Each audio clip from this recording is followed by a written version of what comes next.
393장입니다. 우리들의 싸울 것은 혈기 아니요 우리들의 싸울 것은 육체 아니요 마귀 관계 힘써 싸워 깨쳐버리고 죽을 영혼 살릴 것일세. 일심으로써 힘써 나가세. 일심으로써 힘써 싸우세. 교황제도 붕괴하는 인류전쟁에 성전고를 울리기까지. 하나님 말씀 여호수아서 1장입니다. 여호수아서 1장 1절에서 끝절까지 말씀 교독합니다. 1절 말씀 제가 먼저 받들어 봉독드립니다. 여호와의 종 모세가 죽은 후에 여호와께서 모세의 시종 눈의 아들 여호수아에게 일러 가라사대 내 종 모세가 죽었으니 이제 너는 이 모든 백성으로 더불어 일어나 이 요단을 건너 내가 거두고 이스라엘 자손이 되주는 땅으로 가라. 너희가 하나님의 성전인 것과 하나님의 성령이 너희 가운데 거하시는 것을 알지 못하느냐. 모든 정사와 권세와 능력과 주관하는 자와 이 세상과 오는 세상 일컫는 모든 이름 위에 뛰어나게 하시고 또 만물을 그 발 아래 복종하게 하시고 그를 만물 위에 교회의 머리로 주셨느니라. 교회는 그의 몸이니 만물 안에서 만물을 충만케 하시는 자의 충만이니라. 평강의 하나님이 친히 너희로 온전히 거룩하게 하시고 또 너희 온 영과 온과 몸이 우리 주 예수 그리스도 강림하실 때에 흠없게 보존되기를 원하노라. 너희를 부르시는 이는 미쁘시니 그가 또한 이루시리라. 진중에 돌아다니며 백성에게 명하여 이르기를 양식을 예배하라. 3일 안에 너희가 이 요단을 건너 너희 하나님 여호와께서 너희에게 주사 얻게 하시는 땅을 얻기 위하여 들어갈 것임이니라 하라. 항상 우리를 그리스도로 인하여 이기게 하시고 그리스도로 말미암아 각처에서 우리로 말미암아 각처에서 그리스도를 아는 냄새를 나타내시는 하나님께 감사하노라. 아침마다 암송하는 내용도 나이가 드니까 이렇게 버벅거리고 왔다 갔다 합니다. 2020년에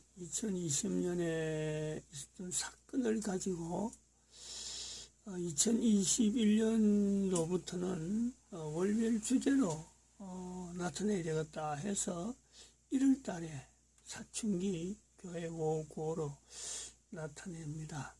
근데 이게 순서는 원래 순서 이것이 아니고 12월부터입니다. 12월. 이것이 첫 번째 순서입니다. 12월부터 동지파축, 6월절, 성탄절, 재림준비를 하기 위한 결국 월별 주제다 이래 보는 거로 할 수 있습니다. 이런 월별 주제가 2020년도에 사건이 없었으면 이거는 생각지도 안 했던 그런 내용입니다. 2020년도에 2월 20일 날 있었던 대한민국 망했다는 하나님 말씀을 개인적으로 받아들인 거고, 그리고 6월 2일 날 미국 망했다라고 했습니다. 7월 15일 날 이스라엘 망했다를 3번 이야기했습니다. 요 이야기를 할 때만 해도 미국 망했다는 것은 이거는 미국의 사태가 이때 막 폭력이 일어나고 이랬는데 이게 뭐 무정부처럼 보이더라고요. 어찌 미국이 그렇나 해서 미국 망했다는 것을 앞에서부터 쭉 중국하고 연결해서 이 표현을 했는데, 이스라엘 망했다를 3번 할 때 제가 의아했습니다. 아니, 내가 왜 이스라엘 망했다는 말을 내가 왜 해야 되느냐 의아해했던 거죠. 그러나 이것이 지금 2021년 1월달 지나면서 이유를 알았습니다. 이스라엘 망했다. 그것은 지난번에 우리가 봤던 이 교황 프란시스코 교황이 머릿속에는 유대인의 그룹이 있더라. 유대인의 그룹. 그리고 또 이런 책들이 로스차일드하고 일루미나트를 비교하는 책들이 알려지고 해서 거의 이제 온 인류 가운데 좀 인류사에 조금 관심을 가진 사람들은 지금 일어난 사태가 이 로스차일드하고 일루미나트의 연관성이 있다. 이거는 거의 대부분 다 알아요. 그래서 이 알고 있는 중에 우리는 이 비가노 대주교가 트럼프 대통령한테 임기 거의 끝나고 있는 트럼프 대통령한테 보낸 서한 중에서 하나의 지금 대한민국에서 일어나는 즉 아까도 말씀한 로스차일드나 일루미나티가 각 나라에 어떻게 영향을 미치고 있느냐 하는 내용을 비가노 대주교의 어떤 서한을 통해서 살펴볼 수 있었죠. 2020년 12월부터 2021년 3월까지 분명히 언급을 했습니다. 몇몇 나라에서는 이미 동의를 교황하고 이미 동의를 해서 실행을 할 거다 하는 내용을 표현했습니다. 이거는 새벽에도 나타냈고 김필재 TV에 나타내는 이 내용을 이야기를 다 했습니다. 주일 낮에도 주일 저녁에도 수요일 저녁에도 이걸 다 이 내용은 다 이야기했습니다. 제가 이 내용에 2020년부터 말부터 2021년 3월까지 해당되는 몇몇 나라라 하는 그 부분에 이 대한민국이 지금 되어지는 상황이 비가노 대주교가 말한 바로 그 몇몇 나라에 해당되는 정황이 지금 나타나는 거죠. 그래서 여기에 대한 자료를 한번 아침에 좀 나타내려고 합니다. 유튜브에 있는 내용을 우선 뭘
이를 검색을 하면은 한국 대통령 전용기 이상한 항적 이런 내용이 나옵니다. 보시죠.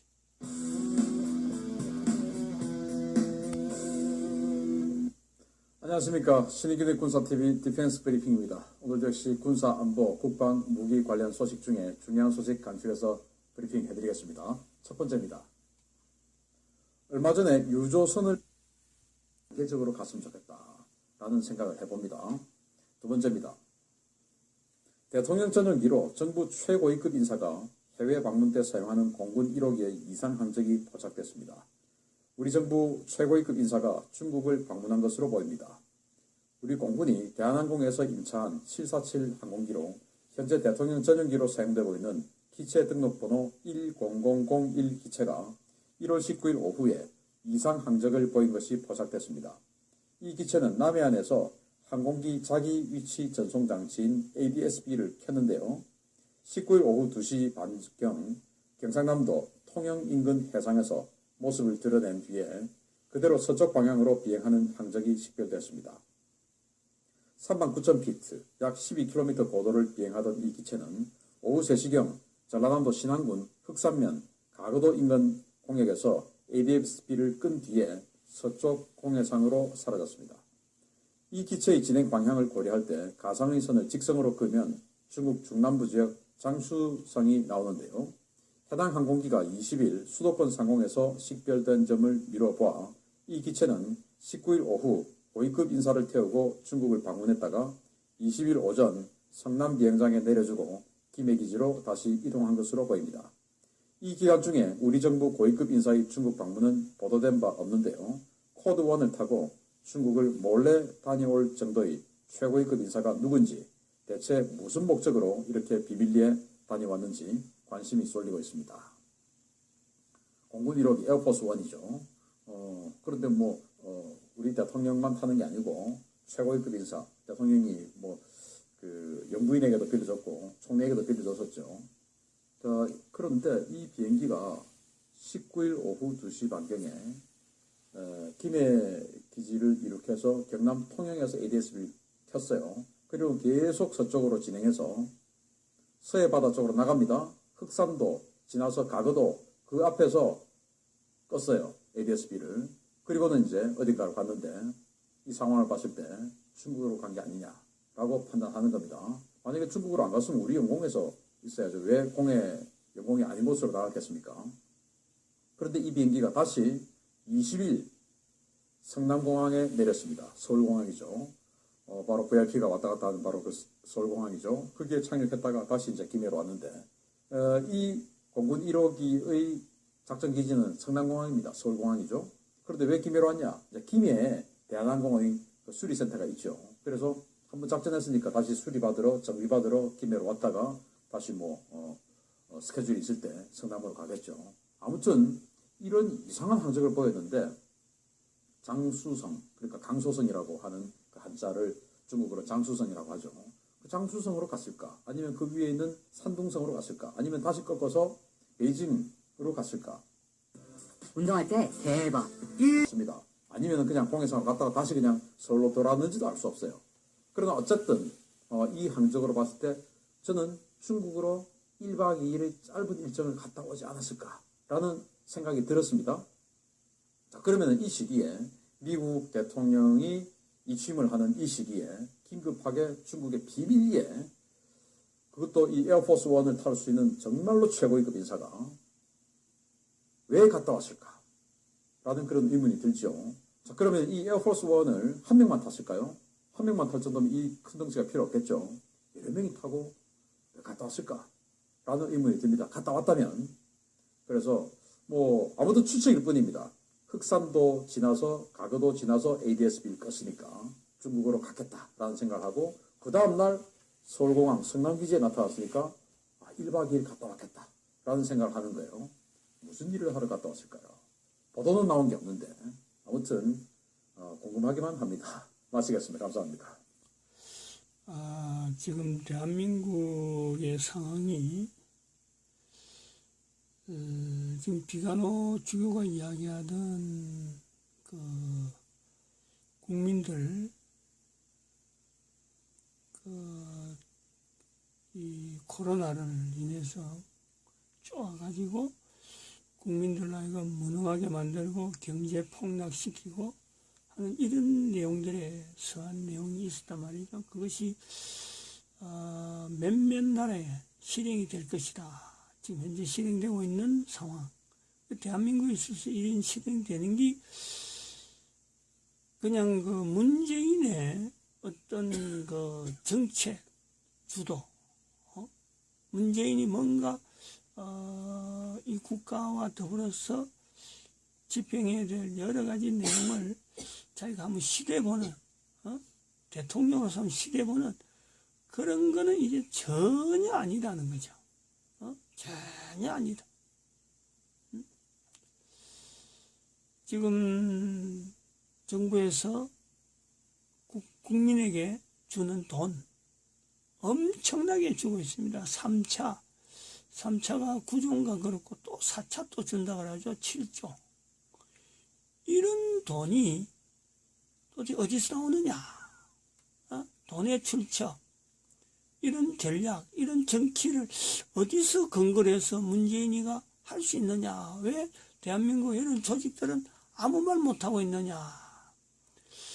그 행적에서 저는 이 교황을 2년 전에 방문한 것에서 38분간의 교황 방문에서 38분간의 비공개 면담이 있습니다. 유일하게 참석한 사람은 대한민국의 한현석이라는 신부가 참석했다. 다른 사람들 아무도 모릅니다. 바로 이 비밀스러운 모임이 중국하고 결탁되어 가지고 지금 대한민국의 이 시점에서 실행이 되는데, 트럼프 대통령이 지금 임하는 이 시간 제일 약한 미국에서의 감시 부분이 제일 약할 때에 긴급하게 이제는 어떤 최종적인 이게 지금 진행해도 될지 안 될지 하는 이런 내용이라든지, 안 그러면 중국의 지원 관계가 어떤 그 보장이 되는지 이런 거를 아마 점검하기 위한 중국하고 연동된 어떤 그 지금 교황과의 그 미략, 교황의 어떤 지원, 돈은 교황 측에서 나오는 돈이고 중국에서 조정하는 여러 가지 내용들이 아마 복합적으로 있는 이런 상황이 아닌가 이래 봅니다. 제 이런 추정이 뭐 잘되고 잘못됐다 이건 사실은 이건 중요하지 않죠. 이게 바른 추정이다 아니다 이건 중요한 게 아닙니다. 대한민국뿐만 아니라 전 세계 곳곳에서 교황으로 말미암는, 교황의 이름으로 해서 참 평화라는 말, 참 진절이 나잖아요.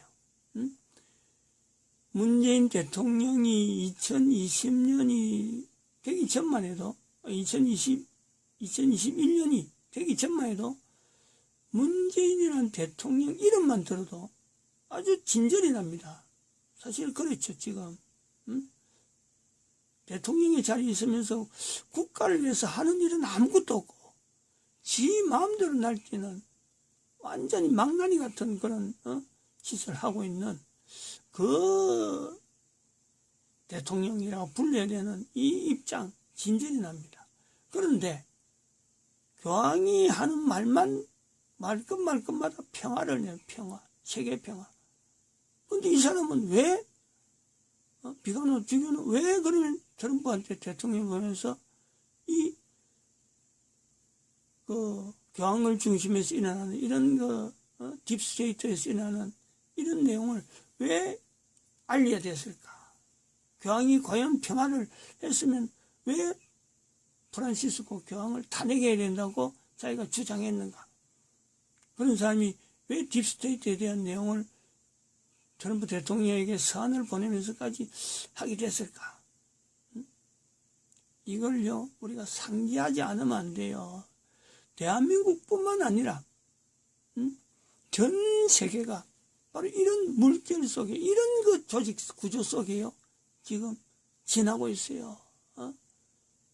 교황이란 말만 들어도 이제는 진저리를 치야 되는 인류의 상황이 있단 말이죠. 대한민국에 통해서 나타난 이런 행적들, 이런 행적들과 더불어서 비간호 주교가 가지고 있는 그 서한의 무게, 지금 시점에 일어나는 상황하고 똑같은 그 내용을 서한에 나타내는 이런 부분에 교황이라고 하는 이름만 들어도, 교황만 해도 이제는 뭐 몸서리를 쳐야 되고, 또 한편 교황의 머릿속에는 유대인들이라고 하는 이 구조에 우리는 몸부림, 몸서리, 또 한 번 몸서리 쳐야 되는 이런 형태가 있다. 1월 2020년도에 사건에 있어서 이런 나타낸 내용, 이 미국 망했다는 것과 이스라엘 망했다를 이 세 번을 할 때, 저 말하는 사람도 굉장히 의아해한 그런 자세를 갖고 있었어요. 그때도 제가 표현했습니다. 내가 왜 미국 망했다까지는 이야기가 되겠는데 이스라엘 망했다는 것을 내가 왜 말해야 되는지 그조차는 모르겠다. 그러나 이게 감동으로 말을 해야 되는 거고 세 번을 이야기해야 된다. 이 내용은 오늘 본문에서 성경 요소하고 연결하면요, 우리 몸에 있은 이 능력, 개인에게 능력이 무한합니다. 그러나 무한하다고 해서 얼마든지 쓰라는 건 아니죠. 무한한 건 있지만은 그 능력을 쓰는 데는요, 질서가 있어요. 질서, 절차, 한계가 있단 말이죠. 써야 될 때 써야 되는 거고, 쓰지 말아야 될 때는 침묵해야 되는 그런 요소가 있어요. 이스라엘이 바로 딥스테이트, 로차일드 가문, 이런 록펠러 가문이라고 하는 통해서 나타난 현재를 보면은 이스라엘이 가지고 있는 위치였어요. 이스라엘이 너무 오버인 거예요. 하나님께서 모세가 죽은 후에 요수에게 허락되어지는 이름을 하면서 땅을 밟는 대로, 너희 발바닥으로 밟는 건 내가 다 너에게 주겠다 했는데, 발바닥으로 밟는 것은 미국 전 세계를 밟는 것으로 되어 있는데, 하나님께서 허락하신 예수 그리스도를 이들이요 고백하지 않고 저거가 발바닥 했으니까 막 마음대로 질풍을 받는, 분탕전을 치는 그 이스라엘의 만행이 있어요. 만행이. 요걸 우리가요 인지를 해야 돼요. 그래서 미국하고 이스라엘 관계가 이게 대립관계 혹은 갈등 관계가 분명히 야기될 때가 있을 것이다. 이건요 굉장히 이거는 긴장되는 겁니다. 미국 자체도 이거는 바라지 않는 거예요. 그러나 긴장되어야만 되는 하나님의 섭리가 있다. 왜냐하면 이스라엘 자체에서 망하는 어떤 사람들도 분명히 있을 거고, 로차일드라든지 이런 사람들 망하는 게 있지만은 이스라엘에 회개해야 될 사람이 회개해야 될 사람들, 하나님 앞에 구원받아야 될 요수아 1장에 들어가는 무리가 있다니까. 마치겠습니다. 기도드립니다.